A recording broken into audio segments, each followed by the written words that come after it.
Hello दोस्तों, अपना YouTube channel Tirhut संवाद लाइव में आप सभी का बहुत बहुत स्वागत है।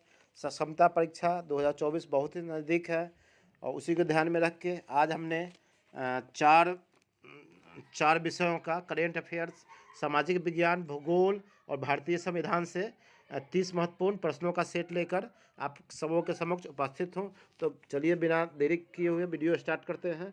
पहला सवाल, भारतीय आर्थिक सर्वेक्षण के स्थान पर इस वर्ष भारतीय वित्त मंत्रालय द्वारा जारी प्रलेख डॉक्यूमेंट का नाम क्या है? तो दोस्तों इसका आंसर हो जाएगा नंबर 3, भारतीय अर्थव्यवस्था एक समीक्षा। भारतीय अर्थव्यवस्था एक भारतीय अर्थव्यवस्था एक समीक्षा।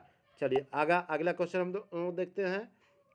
क्वेश्चन नंबर 2, केंद्रीय बजट 2024-25 में भारत सरकार द्वारा घोषित पूंजीगत व्यय कैपेक्स परिव्यय की राशि क्या है? तो दोस्तों इसका राइट आंसर हो जाएगा नंबर 2, 11.11 लाख करोड़ रुपए। चलिए अगले सवाल पर बढ़ते हैं हम लोग। नंबर 3, केंद्रीय बजट 2024-25 के अनुसार कितनी सामान्य रेल डिब्बों ट्रेन बोगीज को हाई स्पीड वंदे भारत में परिवर्तित किया जाएगा? दोस्तों इसका राइट आंसर हो जाएगा नंबर 3, 40,000। नंबर 3, 40,000। नंबर 3, 40,000। चलिए अगला सवाल पर हम लोग बढ़ते हैं। केंद्रीय बजट 2024-25 में घोषित वित्तीय वर्ष 2025 फाइनेंशियल 2025 के लिए भारत सरकार द्वारा निर्धारित विनिवेश लक्ष्य क्या रखा गया है? क्या रखा गया है दोस्तों? नंबर 2, 50,000 करोड़ रुपए। 50,000 करोड़ रुपए। अगला सवाल, पांचवा सवाल, वित्तीय वर्ष 2025 फाइनेंशियल 2025 के लिए भारत सरकार द्वारा निर्धारित सकल बाजार ऋण ग्रहण लक्ष्य कितना है?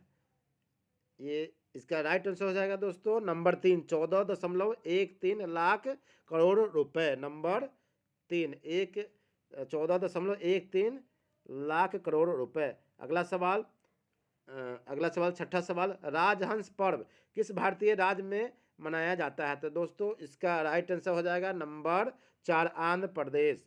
चलिए अगला सवाल, सातवां सवाल, विश्व प्रसिद्ध हैरी पॉटर श्रृंखला के लेखक डैश है? ये बहुत ही वीवीआई क्वेश्चन है दोस्तों और इसका राइट आंसर हो जाएगा नंबर 2, जेके राउलिंग। जेके राउलिंग। चलिए अगला सवाल, आठवां सवाल, फतेहपुर सिकरी को डैश द्वारा मुगल साम्राज्य की राजधानी के रूप में स्थापित किया गया था? बहुत ही फेमस क्वेश्चन है ये और बार बार परीक्षा में पूछा जाता है। इसका राइट आंसर हो जाएगा दोस्तों नंबर 4, अकबर। नंबर 4, अकबर। अगला सवाल, नौवां सवाल, समुद्रगुप्त का दरबारी कवि कौन था? बताइए जल्दी से। ये इसका राइट आंसर हो जाएगा दोस्तों नंबर 2, हरिसेन। नंबर 2, हरिसेन। अगला सवाल, 10वां सवाल, किस वेद में सबसे प्राचीन वैदिक युग की संस्कृति के बारे में जानकारी दी गई है? तो दोस्तों इसका सही जवाब हो जाएगा नंबर 1, ऋग्वेद। ऋग्वेद सबसे पुराना वेद भी है, हम लोग जानते हैं। चलिए अगला सवाल भूगोल से, उच्च मूल्य, हल्के और खराब होने वाले सामानों को ले जाने के लिए परिवहन का कौन सा साधन सबसे अच्छा है? कौन सा है? जल्दी में, जल्दी फटाफट आंसर की। सड़कें हैं, रेलवे, जलमार्ग, एयरवेज, कौन सा है? तो इसका राइट आंसर हो जाएगा नंबर 4, एयरवेज। एयरवेज। चलिए अगला सवाल भारतीय भूगोल से ही है। निम्नलिखित में से कौन सा वायर्ड इंटरनेट कनेक्टिविटी का उदाहरण है ना? तो इसका राइट आंसर हो जाएगा दोस्तों नंबर 4, DSL। DSL। नंबर 3, भूगोल से नंबर 3। तीसरा सवाल है, निम्नलिखित में से कौन सा जिला बुंदेलखंड एक्सप्रेसवे के अंतर्गत नहीं आता है? तो दोस्तों इसका राइट आंसर हो जाएगा number 4, Bhadohi. Number 4, Bhadohi. Number 4 Bhadohi. चलिए नंबर 4 भदोही। चलिए अगले सवाल पर हम लोग बढ़ते हैं। कौन सा राज्य म्यांमार के साथ अपनी सीमा साझा नहीं करता है? मतलब म्यांमार के साथ वो सीमा उसका लगता नहीं है। तो इसका दोस्तों इसका राइट आंसर हो जाएगा नंबर 4, सिक्किम। नंबर 4, सिक्किम। चलिए अगला सवाल, मार मिट्टी उत्तर प्रदेश के किस भाग में पाई जाती है? तो दोस्तों इसका सही जवाब हो जाएगा नंबर 2, दक्षिणी उत्तर प्रदेश। दक्षिणी उत्तर प्रदेश। अगला सवाल भूगोल से, निम्नलिखित में से कौन सी फसल खरीफ फसलों का उदाहरण है? चना है, कपास है, मटर है, गेहूं है? गेहूं तो नहीं होगा दोस्तों निश्चित रूप से, चूंकि ये रबी का फसल है। मटर भी नहीं होगा, है ना, चना भी नहीं होगा। ये सब जो है वो खरीफ का फसल नहीं है, रबी का फसल है। ये खरीफ का फसल जो हो जाएगा ये नंबर 2 कपास, कपास हो जाएगा। चलिए अगले सवाल की ओर हम बढ़ते हैं। भूगोल से ही है। जोजिला दर्रा किस पर्वत श्रेणी में स्थित है? या जास्कर श्रेणी से है, लद्दाख श्रेणी से है, पूर्वी काराकोरम श्रेणी से है, धौला धार श्रेणी से है। तो इसका राइट आंसर हो जाएगा नंबर ए, जास्कर श्रेणी, जास्कर श्रेणी। चलिए अगला सवाल, श्री सैलम जल विद्युत ऊर्जा संयंत्र किस नदी पर बनाया गया है? किस नदी पर बनाया गया है दोस्तों?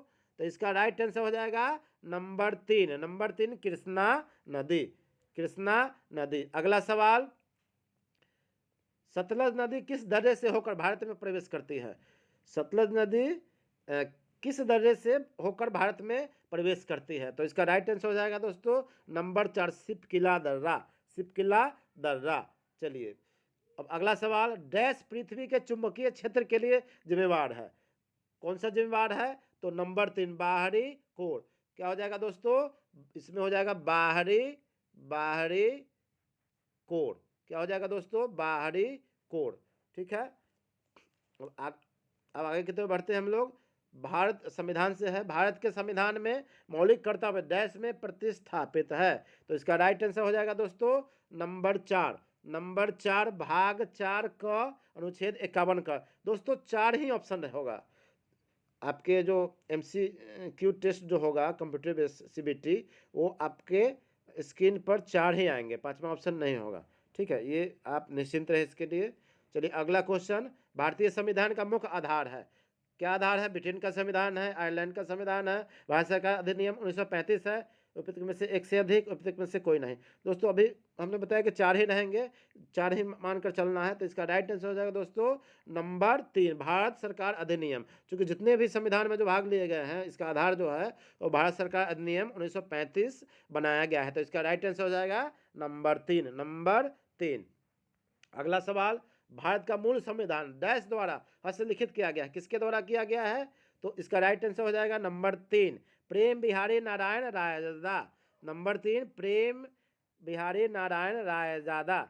चलिए अगले सवाल पर हम लोग बढ़ते हैं। अगला सवाल, निम्नलिखित में से किस देश से भारत की संघीय प्रणाली संबंधित है? तो किस देश से संबंधित है दोस्तों? कनाडा से है, यूनाइटेड किंगडम से है, संयुक्त राज्य अमेरिका से है, आयरलैंड से है। तो इसका राइट आंसर हो जाएगा दोस्तों number 1, number 1 Canada, number 1 Canada. अगला सवाल, भारतीय संविधान की मूल प्रतियां किस भाषा में लिखी गई है? या तो हिंदी में लिखी गई है, अंग्रेजी, संस्कृत, हिंदी और अंग्रेजी दोनों। तो इसका राइट आंसर हो जाएगा दोस्तों नंबर 4, नंबर 4 हिंदी और अंग्रेजी दोनों भाषाओं में लिखी गई है। अगला क्वेश्चन, इनमें से कौन सा विषय राज्य सूची में के अंतर्गत आता है? संघ सूची, राज्य सूची और समर्थित सूची, 3 सूची होता है ना। तो इसमें से कौन सी राज्य सूची में कौन सा विषय आता है? जनसंख्या नियंत्रण और परिवार आता है, भूमि और भवन, या फिर श्रमिक संघ, औद्योगिक एवं श्रमिक, या फिर रोजगार। तो इसका राइट आंसर दोस्तों हो जाएगा नंबर 2 भूमि और भवन, नंबर 2 भूमि और भवन। अगला सवाल, अनुसूचित जनजातियों को लिए लोकसभा में कितनी सीटें आरक्षित की गई है? तो बताइए, 47 की गई है, 29, 34, 17, कौन सा ऑप्शन होगा? तो इसका ऑप्शन 1 होगा 47, 47। चलिए अगला सवाल, डैश भारत के संविधान सभा के मौलिक अधिकारों, अल्पसंख्यकों और आदिवासियों और बहिष्कृत क्षेत्रों पर सलाहकार समिति के अध्यक्ष थे? कौन थे दोस्तों? हमारे ये वल्लभ भाई पटेल, वल्लभ भाई पटेल।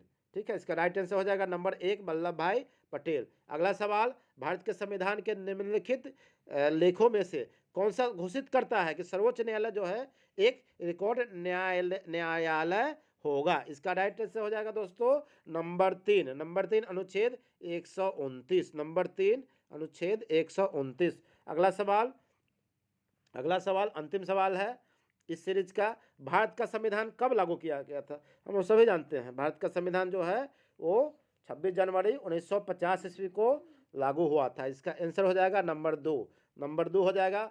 और ये बनकर कब तैयार हुआ था? 26 नवंबर 1949 ईस्वी को बनकर तैयार हुआ था। और ये जो है इसको बनाने में 2 वर्ष 11 माह और 18 दिन लगे थे। ठीक है दोस्तों, तो इस प्रकार हमने करंट अफेयर्स, सामाजिक विज्ञान, भूगोल और भारतीय संविधान से 30 प्रश्नों का सेट आज लेकर आप लोगों के समक्ष उपस्थित थे। और ये कैसा लगा, चूँकि आज 4 विषय को लेकर बनाए हैं, आगे भी इस तरह से बनाते रहेंगे, है ना? तो ये आपको कैसा लगा, इसमें और क्या-क्या सुधार की ज़रूरत है, वो लाइक, कमेंट, शेयर भी कर सकते हैं। अगर इच्छा हो तो, अच्छा लगे वीडियो तब, इससे क्या होता है कि हौसला मिलता है आगे और अच्छे वीडियो बनाने की प्रेरणा मिलती है। ठीक है दोस्तों, धन्यवाद। आज के लिए इतना ही।